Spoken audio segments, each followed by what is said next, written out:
Independent presidential candidate Robert F. Kennedy expressed optimism to enter the ballot in the United States on Wednesday. But his campaign cost about $15 million. In Newsnation's Dan Abrams Live, Kennedy said, "We will be able to enter the ballot in 50 states and Columbia region." Kennedy was asked, "The President Biden and President Trump continue free of charge. All of them are automatically open. It will probably cost us about $15 million.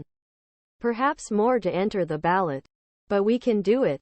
Kennedy continued. Early on Wednesday, Kennedy announced that he was successfully qualified for the first state vote after meeting the 1,000 signature requirements in Utah. Assoied Press said that Kennedy's spokesman Stefanie Spear expects Arizona the next. Environmental lawyer, author and anti-vaccine defender Kennedy criticized various obstacles to the access of ballot for votes for candidates who do not work under a major political party. "I think in the long run, probably will be advantageous to us because, when the election arrives, we will have a better place than anyone. Because it forces us to build an army in 50 states, Kennedy said on Wednesday.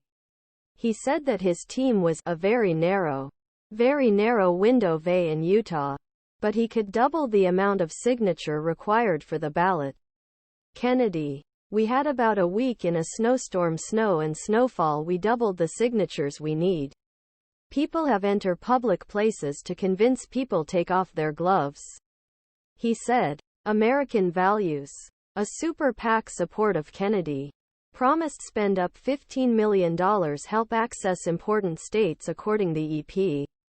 Kennedy, son of former Senator and U.S. Chief Public Prosecutor Robert F. Kennedy, was known for the spread of anti-vaccination conspiracy theories during COVID-19 pandemia.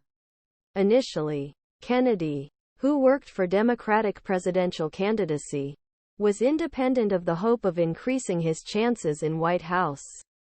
The questionnaire pointed out that the general elections were probably 2020. And Biden and former President Trump provided strong possible sales at their parties. The voting index of the HillDecision Desk shows two political rivals neck and neck. And Trump is leading a 1.2-point leadership in the mission.